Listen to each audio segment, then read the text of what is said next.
everybody, it's Jenny from Wishing Well Workshop.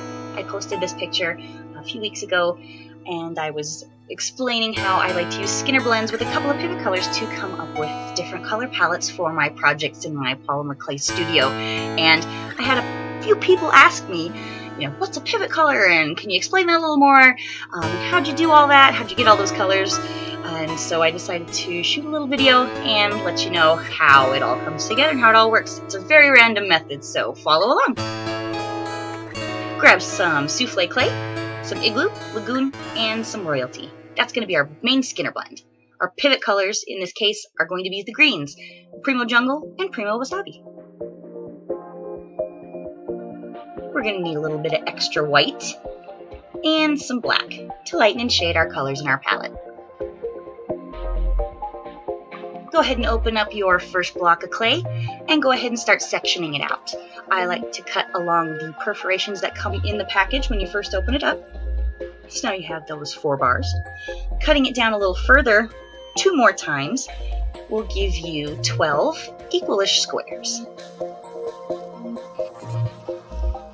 And this is a small demonstration today for you, so I'm going to go ahead and just use 3 squares of each color for our original Skinner blend.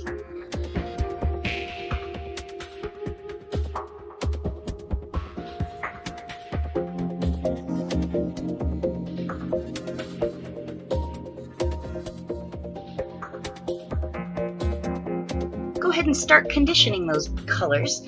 Start with your lightest color first. If you started with a darker color, you could get some blue or some purple on your fingers. That could transfer into your white. You don't want that, so start with the lighter colors first. Off camera, I'm running these through my pasta machine a little bit, just making sure they're nice and conditioned.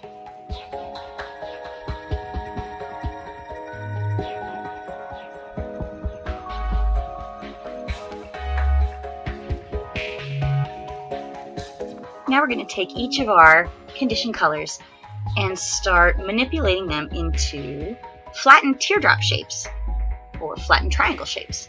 And this method is from Cindy Leitz, the Polymer Clay Tutor. She's on YouTube. I'll give you guys a link. She's great. She has so many ideas. You could watch her all day long. She taught me how to do this Skinner blend teardrop method. I really prefer it because it's not very finicky. You just kind of shape your triangles with the flattened tops, and as long as you're using about the same amount of clay, you should be good to go. So just doing that for each one until we have those flattened triangles with the flattened tops.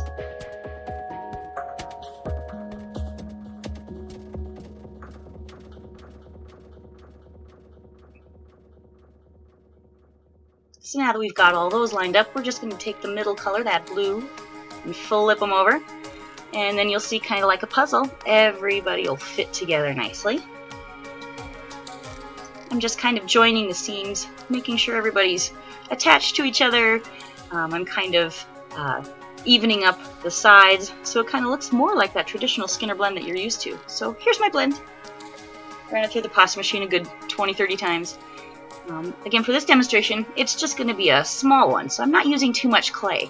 I'm just going to use half of it for this. But if you have a bigger project and you'd like more colors, by all means, use more clay. Start with 6 squares instead of 3 in the beginning, if you like. Here's our pivot colors: green, the jungle, and the green wasabi. And a pivot color is any color that's mixed with that Skinner blend that will offer variations in the colors. So in this particular case, I picked green. You could pick pink, would be very nice. You could try pink with that other half. That looks nice. I've tried it before. So we need some black for some shading and some white for some lightening. So go ahead and grab a little bit of that also. And now grab your X-Acto knife because we're going to start cutting up this Skinner blend. And these are going to be very random pieces. I'm trying to get different colors in each cut, but they're different sizes, different colors, different shapes. It really doesn't matter. This is a very random technique, so if you're looking for something where you can have an exact color recipe and you can make an exact color again, this isn't necessarily the best technique for you. So see, same with the pivot colors here. I'm just making very random chunks, looking for little piles of each color.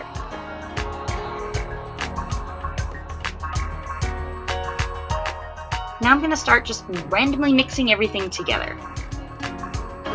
Grab a chunk from over there and a chunk from over there and just start blending those, and you'll soon start creating brand new colors, and they'll all be different because you're using different amounts of color, of course.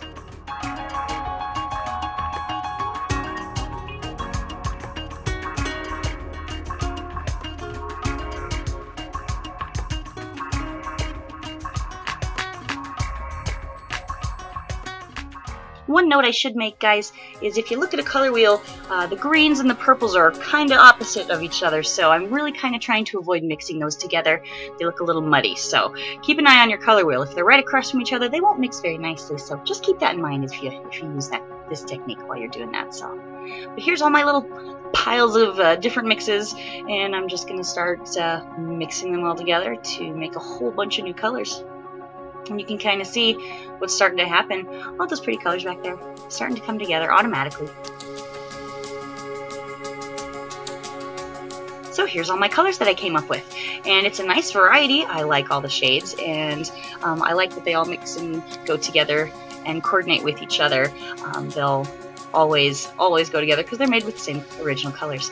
I like to use mine in the landscapes on my little fairy house gardens, so you can kind of see all the different variations of all the different colors in the little gardens there, and a view from above you can really kind of tell the difference. So I hope you found this useful, guys. If you have questions, let me know. I hope you all can make it a clay day, and thanks so much for watching. Bye for now.